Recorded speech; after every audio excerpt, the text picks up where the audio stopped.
2020 के केजरीवाल और 2025 के केजरीवाल में रात दिन का अंतर आ गया। उसके बाद भ्रष्टाचार के आरोप लगे, कोर्टों में जमानत बड़े बड़े नेताओं को लेनी पड़ी। जो कट्टर ईमानदारी की इमेज थी, कट्टर बेईमान में तब्दील हो गई। बिजली फ्री है, ये एक बहुत बड़ा मिथ है, बहुत बड़ा प्रोपेगेंडा था कि दिल्ली में बिजली फ्री है। दिल्ली में सिर्फ 200 यूनिट बिजली फ्री है, बाकी झुग्गियों में भी 5-5, 10-10 हजार के लोगों को बिल आ रहे हैं। दिल्ली में विकास कार्य रोकने के लिए, के बदतर हालात करने के लिए मैं सिर्फ एक ही आदमी को जिम्मेदार मानता हूँ, वो अरविंद केजरीवाल है। नमस्कार, आप देख रहे हैं एयर न्यूज़। मैं सागर कुमार झा। आज हमारे साथ हैं बिजवासन के पूर्व विधायक भूपेंद्र सिंह जून जी, जिन्होंने अपना कार्यकाल में काफ़ी अच्छे कार्य बिजवासन विधानसभा में किए हैं। आज उनसे बात करेंगे कि दिल्ली में अभी जो हाल ही में विधानसभा चुनाव बीते हैं, उसके बाद दिल्ली में कैसा माहौल है। दिल्ली में अब भाजपा सरकार आई है, 27 साल बाद भाजपा सरकार आई है। कैसी पहचान बनाएगी अब भाजपा सरकार। आम आदमी पार्टी का कैसा रोल रहा दिल्ली में, क्या क्या कार्य उन्होंने किए और किन कारणों की वजह से इस बार दिल्ली में आम आदमी पार्टी को जो है हार का सामना करना पड़ा। तो इन्हीं सब मुद्दों पे बात करेंगे कि किस तरीके से अब भाजपा जो है अपनी पहचान बनाएगी। कांग्रेस के टाइम पे शीला दीक्षित जी, आम आदमी पार्टी में जो है अरविंद केजरीवाल जी ने अपनी एक पहचान बनाई है। क्या लगता है भाजपा सरकार अपना एक नाम बना पाएगी दिल्ली में इन 5 सालों में? आइए चल के बात करते हैं भूपेंद्र जी से। नमस्कार सर। नमस्कार जी। सर, मैं आपसे जानना चाहूँगा कि अभी जैसा कि दिल्ली में भाजपा सरकार आई है 27 साल बाद, तो कैसा लग रहा है कि किस तरीके का कार्य करेगी भाजपा सरकार?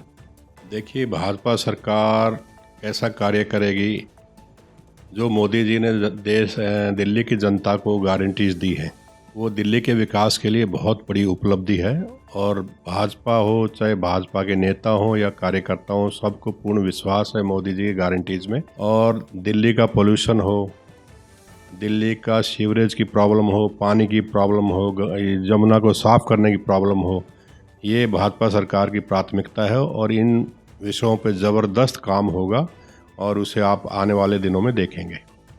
अच्छा सर, आप जो हैं बिजवासन के पूर्व विधायक हैं, तो आप अपने बारे में ज़रा बताइए कि आपने बिजवासन में अपने कार्यकाल में किस तरीके का विकास कार्य किए, लोग आपके कार्यों को कैसे देखते हैं?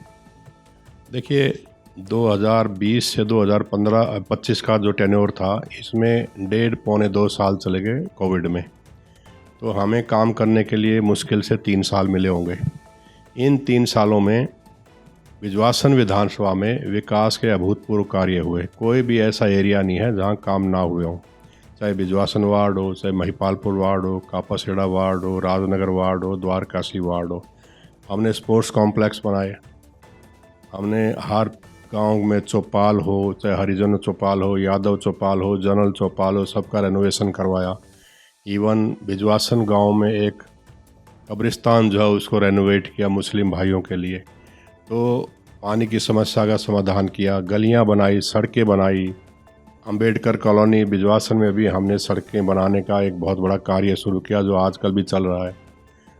इसके अलावा बैडमिंटन कोर्ट्स बनाए हमने अलग अलग सोसाइटीज़ में, डीडीए पॉकेट्स में, बूम बैरियर्स लगाए, रोड स्वीपिंग मशीन हमने इन लोगों को दी। तो काफ़ी काम हुए और लोग इस बात को मानते हैं कि बिजवासन विधानसभा में पिछले 3-3.5 साल में बहुत काम हुआ। और दूसरी बात ये, काम के आधार पर ही जो प्रजा फाउंडेशन संस्था है, उसने दिल्ली में मुझे दूसरे नंबर का सर्वश्रेष्ठ विधायक वो घोषित किया था। और पहले नंबर पे रामवीर बिधूड़ी जी थे, जो बाद में सांसद बन गए, तो दूसरे नंबर पे मैं था। अच्छा सर, मैं जानना चाहूँगा, आपने इतने अच्छे कार्य किए बिजवासन विधानसभा में जो अपने समय में, आम आदमी पार्टी में रहते हुए भी आपने इतने अच्छे कार्य किए, लेकिन कहीं ना कहीं दिल्ली में जो देखा जाए तो कई लोगों का कहना है कि आम आदमी पार्टी ने कार्य नहीं किए, जिसका उनको इस बार जो है चुनाव में काफ़ी अच्छा नतीजा देखने को भी मिला। इस बार उनको हार का सामना करना पड़ा। क्या कारण हो सकते हैं, कैसे कैसे कार्य जो जनता के मन में थे जो आम आदमी पार्टी नहीं कर पाई दिल्ली में?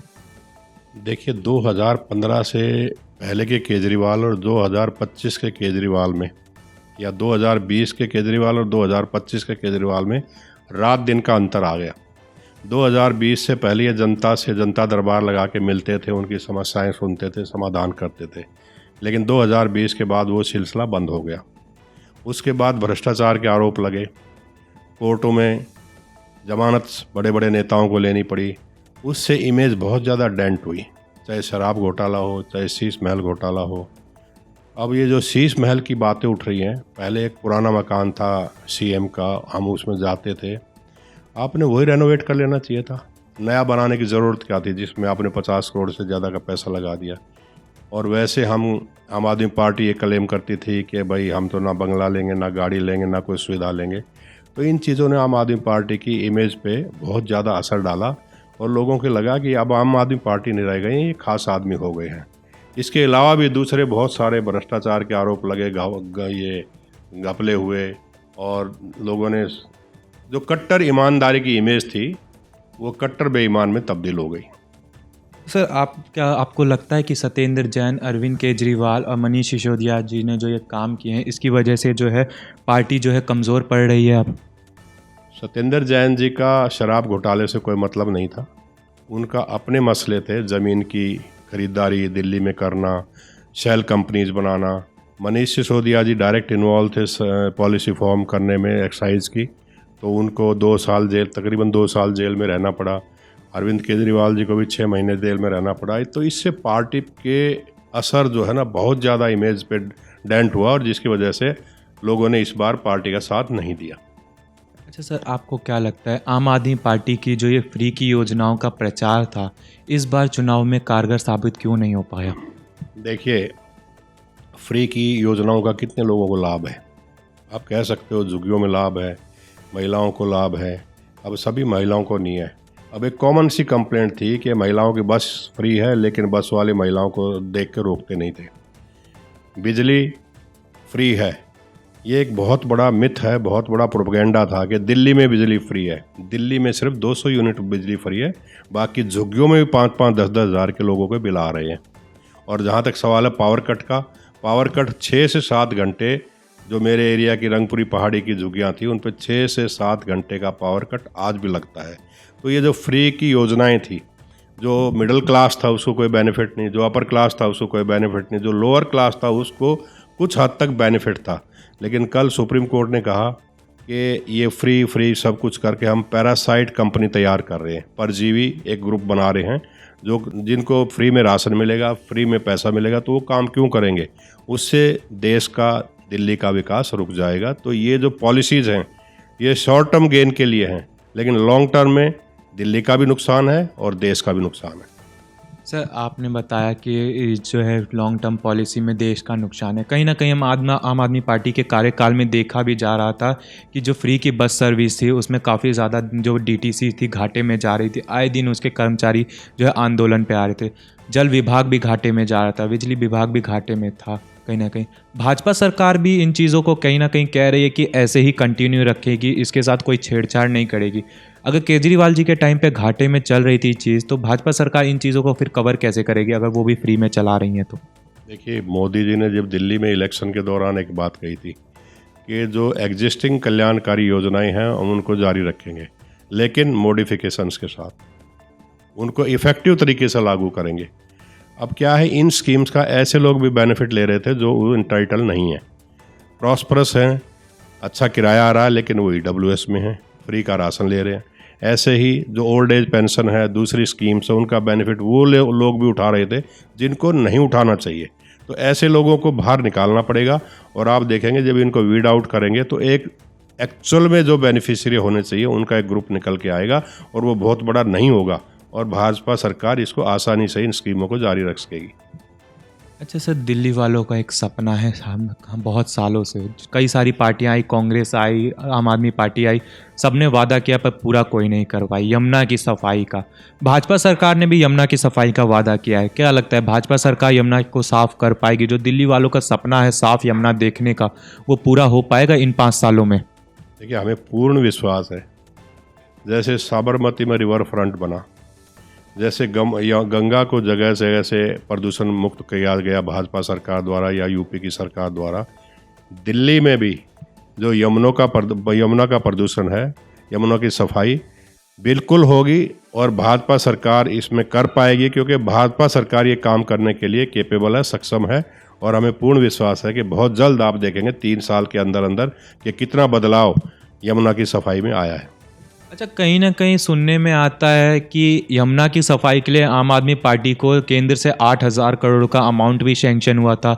फिर भी वो पैसा गया कहाँ? वो सफाई हुई क्यों नहीं यमुना की? देखिए, एक कमेटी बनी जिसके अध्यक्ष थे लेफ्टिनेंट गवर्नर, यमुना की सफाई के लिए ज़ोर शोर से काम शुरू हुआ। अब प्रॉब्लम यही हुई केजरीवाल जी को, कहीं भाजपा या एलजी इसका क्रेडिट ना ले ले, तो उन्होंने क्या किया, वो हाई कोर्ट चले गए और उन कमेटी पे उस पर स्टे ले लिया। उसके बाद सारे का सारा काम रुक गया। जितना पैसा सफाई में लगना चाहिए था नहीं लगाया। इसी तरह अगर आप देखेंगे SC/ST फंड है, हर साल बजट में एलोकेशन होती है कि इतना हम SC/ST के लिए लगाएंगे। अब वो पैसा भी नहीं लगा, वो किधर गया? वो जो ये आप फ्री की योजना बता रहे हैं, इधर उधर से फंड डाइवर्ट करके ये पूरे किए जा रहे थे। अब उधर उन लोगों का विकास नहीं हो पाया, उन लोगों का बेनिफिट नहीं हो पाया, और इधर फ्री के चक्कर में दिल्ली का बजट घाटे का बजट बन गया। अच्छा सर, क्या लगता है कि आम आदमी पार्टी के मौजूदा विधायकों को हटाना आम आदमी पार्टी की एक सबसे बड़ी गलती थी? देखिए, आम आदमी पार्टी के विधायक कितने चुने गए? 22। 48 विधायक जो है इनके हार गए। तो 20 विधायक शुरू में थे जिसमें हम भी थे, जिनके टिकटें काट दी गई। 8 हम विधायक थे जिन्होंने पार्टी छोड़ के भाजपा ज्वाइन कर ली, और 2 पहले वाले विधायक थे। 10 आदमी थे हम टोटल। आपको जान के आश्चर्य होगा कि 10 की 10 सीट पे आम आदमी पार्टी ने जो नए कैंडिडेट दिए थे वो सब चुनाव हार गए। तो जो जिनका टिकट काटा गया या जो जिन लोगों को जेन्युइन लोगों को कंसिडर नहीं किया गया, उसका बहुत ज़्यादा असर पड़ा, जिसकी वजह से आम आदमी पार्टी 48 विधायक हार गई। अच्छा सर, आम आदमी पार्टी हार गई है तो आपको क्या लगता है आम आदमी पार्टी के आंतरिक संगठनात्मक ढांचे जो है वो कमज़ोर होते हुए दिख रहे हैं इसकी वजह से? बिल्कुल कमज़ोर हो गए हैं। हम डेली सुनने में आते हैं मनीष सिसोदिया नाराज़ हैं, सौरभ भारद्वाज नाराज़ हैं, गोपाल राय जी नाराज़ हैं, इवन आतिशी जी नाराज़ हैं। तो जो संगठनात्मक जो ढांचा है, संगठन है, उसमें तो डेफिनेटली उसमें तो कहीं ना कहीं बिखराव होगा। उधर पंजाब का भी सुन रहे हैं कि पंजाब में भी काफ़ी डिस्टर्बेंस चल रही है। और आप ये देख लीजिए ना कि 100 आदमियों को पंजाब चंडीगढ़ से दिल्ली बुला लिया गया मीटिंग के लिए, एक आदमी वहाँ नहीं जा पाया। तो ये इन चीज़ों से क्रिटिसिज्म बढ़ा है और पंजाब की सरकार पे भी काले बादल छाए हुए हैं, और जो आम आदमी का संगठन है वो बिखर चुका है। अब ये इसको कैसे संभालेंगे ये तो वही जाने। मतलब आपके हिसाब से अब आप आम आदमी का जो वो है पार्टी है उसका भविष्य ख़त्म हो चुका है दिल्ली में, अब उसका कोई दोबारा चांस नहीं है? अगले 10 साल तक मैं गारंटी दे सकता हूँ इस पार्टी का इस दिल्ली में कोई भविष्य नहीं है, क्योंकि भारतीय जनता पार्टी की सरकार बहुत अच्छे अच्छे काम करने जा रही है। इनका LG से झगड़ा नहीं होगा, इनका सेंट्रल गवर्नमेंट से झगड़ा नहीं होगा। एक कॉपरेशन के साथ ये काम करेंगे और सिर्फ दिल्ली के विकास के बारे में सोचेंगे। और जब काम स्मूथली चलेगा तो विकास भी होगा, लोगों के काम भी होंगे, और आम आदमी पार्टी आज जो रसातल पे पहुंच गई है उसको उभरने में अभी बहुत ज़्यादा टाइम लगेगा। भाजपा सरकार इन चीज़ों पे कैसे काम करेगी? शराब की ये जो रणनीति है इसको ऐसे ही चलती रहने देगी, बदलाव लाएगी या इन पे रोक लगाएगी? देखिए, इस बारे में पॉलिसीज़ के बारे में तो मैं कमेंट नहीं कर सकता, लेकिन भाजपा विश्व की सबसे बड़ी पार्टी है और ये जनहित की बातें सोचती है। और मुझे पूरा यकीन है कि जनहित की पॉलिसीज़ ही योजनाएं आगे आएंगी। आम आदमी पार्टी का नुकसान करने के लिए, दिल्ली में विकास कार्य रोकने के लिए, दिल्ली के बदतर हालात करने के लिए मैं सिर्फ एक ही आदमी को जिम्मेदार मानता हूँ, वो अरविंद केजरीवाल है। उन्होंने सिर्फ अपना फ़ायदा देखा है। उनके यहाँ ईमानदार, मेहनती या योग्य उम्मीदवारों की कोई कदर नहीं है। उनको कैसे लोग चाहिए? जो भ्रष्ट हों, जो बेईमान हों, जिनकी आपराधिक छवि हो। आपने देखा एक सिटिंग MLA उनका पहले से जो इसका था विकासपुरी नहीं, इसका उत्तम नगर का, वो मकोका में अंदर है।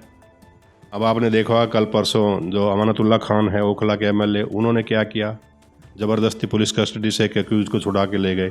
तो इस टाइप के अराजक तत्व जो आम आदमी पार्टी में घुस चुके हैं, और आम आदमी पार्टी का ये हश्र इस चुनाव में होना ही था। अगर सर बात करें आम आदमी पार्टी के आंतरिक सर्वे ढांचे की, तो क्या लगता है कि ये पार्टी सिर्फ टिकट बेचने तक ही इनका आंतरिक सर्वे का है? देखिए, सर्वे जितने भी हैं वो बोगस हैं, बेवकूफ़ बनाने के लिए सर्वे कराए जाते हैं। आप मुझे बताइए, मनीष सिसोदिया जी की पड़पड़गंज से सीट बदल के जंगपुरा ले गए। अगर उनका सर्वे ठीक होता तो उनकी सीट क्यों चेंज करते पड़पड़गंज से? राखी बिड़ला मंगोलपुरी से मादीपुर पहुंच गई। किस लिए? अगर सर्वे सही था तो अपनी सीट से ही लड़ती।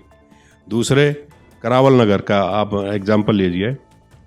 आज रात को भाजपा के कैंडिडेट जो पार्षद थे उनको पार्टी में ज्वाइन करा लिया, सुबह उनको टिकट दे दिया, तो उनका सर्वे कब हुआ? और अगर ये 48 एमएलए जो हार गए तो इनका सर्वे इसका मतलब ठीक नहीं था, इनकी चॉइस ठीक नहीं थी। और हमारे 10 एमएलए जिन्होंने आम आदमी पार्टी के कैंडिडेट्स को हरा दिया, तो उनका सर्वे गलत कैसे हो सकता है? आप दिखाते तो सही हमें कि आपकी सर्वे की रिपोर्ट ये आई है। ना अरविंद केजरीवाल जी हमें टिकट काटने से पहले मिले, ना बाद में मिले, ना उन्होंने हमें कोई सर्वे दिखाया। तो सर्वे सिर्फ बेवकूफ़ बनाया जाता है। आज जनता में आम बात है कि आम आदमी पार्टी में टिकटें बेची गई और बहुत से ऐसे कैंडिडेट्स हैं जो बिल्कुल क्लियर है कि उन लोगों से पैसे लिए गए और फिर उनको चुनाव लड़ने के लिए टिकट दी गई। अच्छा, बात करें अगर चुनाव की, तो 8 तारीख को दिल्ली में चुनाव की गिनती हुई थी। चुनाव में जैसे ही गिनती समाप्त होती है, आम आदमी पार्टी के हार की घोषणा होते ही दिल्ली सचिव की तरफ से एक आदेश आता है, दिल्ली सचिवालय में ताला लग जाता है। क्या कारणों की वजह से दिल्ली सचिवालय में सचिव ने ताला लगवाया होगा? देखिए, दिल्ली सरकार का कंडक्ट ऐसा रहा है पीछे। जब शराब घोटाले की फाइल चली थी तो आपने देखा होगा रात को 2:30-3 बजे दिल्ली सचिवालय में कुछ लोग घुसे, फाइलों को इधर उधर कर रहे थे। तो एलजी साहब ने ठीक स्टेप लिया कि जितनी भी फाइलें हैं उनके साथ कोई छेड़छाड़ ना हो उसके, उनमें कोई टेम्परिंग ना हो उसके, क्योंकि इनका कंडक्ट, इनकी आदत रही है कि फाइलें को इधर से उधर कर दो, उनमें बदलाव कर दो या उनको चोरी करा दो। तो उस चीज़ को रोकने के लिए ये कदम उठाया था और ये बहुत सही कदम था। अच्छा, हर बार चुनाव में देखा जाता है सर कि कहीं ना कहीं जो विपक्षी दल होते हैं एक सवाल उठाते हैं चुनाव के बाद कि ईवीएम के साथ छेड़छाड़ किया गया, ईवीएम हैक कर दिया गया, भाजपा ने ऐसा करा, भाजपा ने। इस बार लेकिन किसी भी विपक्षी दल ने ईवीएम के ऊपर कोई सवाल नहीं उठाया है। अरविंद केजरीवाल जी ने भी जो है अपनी हार को स्वीकार कर लिया और क्यों भाजपा को काफ़ी बधाई भी दी थी, ऐसा उनका एक वीडियो भी सामने आया था। तो क्या कारण हो सकता है इस बार ईवीएम के ऊपर कोई सवाल नहीं उठे? इलेक्शन कमीशन हो चाहे सुप्रीम कोर्ट हो, बार बार कहते रहे कि ईवीएम के साथ कोई छेड़छाड़ नहीं हो सकती। और यही कारण है कि इस चुनाव के बारे में अरविंद केजरीवाल ने ईवीएम के बारे में एक भी सवाल नहीं उठाया और ना पार्लियामेंट के इलेक्शन के बारे में उन्होंने कोई ईवीएम पे सवाल उठाया था। वैसे सर, एक बात तो है कि आम आदमी पार्टी की इन सभी गलतियों का इस बार भाजपा सरकार ने चुनाव में काफ़ी अच्छा फ़ायदा उठाया है। इस बारे में आप क्या कहेंगे? देखिए, इस बार भाजपा ने बड़ा पॉजिटिव कैंपेन किया। कोई उन्होंने ऐसी बात नहीं की जिससे समाज के अलग अलग वर्गों में कोई बंटवारा हो। उन्होंने सारी डेवलपमेंट की बात उठाई, उन्होंने भ्रष्टाचार की बात उठाई और उनका जो चुनाव कैंपेन था, प्रचार था, वो इस पे रहा कि हम क्या करेंगे। और पिछले 10 साल में मोदी जी ने जैसा काम किया है, लोगों का विश्वास मोदी जी पे दिन रात बढ़ता चला गया। और मोदी जी ने भी पब्लिक ने भी सोचा हमें मोदी जी को एक मौका देना चाहिए दिल्ली में, क्योंकि देखिए हर 5 साल बाद चुनाव आता है। अगर भाजपा काम नहीं करेगा तो फिर गवर्नमेंट चेंज हो जाएगी। और इस बार ये बहाना तो नहीं बनेगा ना कि एलजी काम नहीं करने दे रहा या सेंट्रल गवर्नमेंट काम नहीं करने दे रही। तो लोगों ने मन बना लिया था कि हम डबल इंजन की सरकार बनाएंगे और डबल इंजन की सरकार से ही दिल्ली का विकास हो सकता है। आज दिल्ली में फरवरी के महीने में भी ग्रेव 3 या ग्रेव 4 लगता है। कितनी दुर्भाग्यपूर्ण बात है।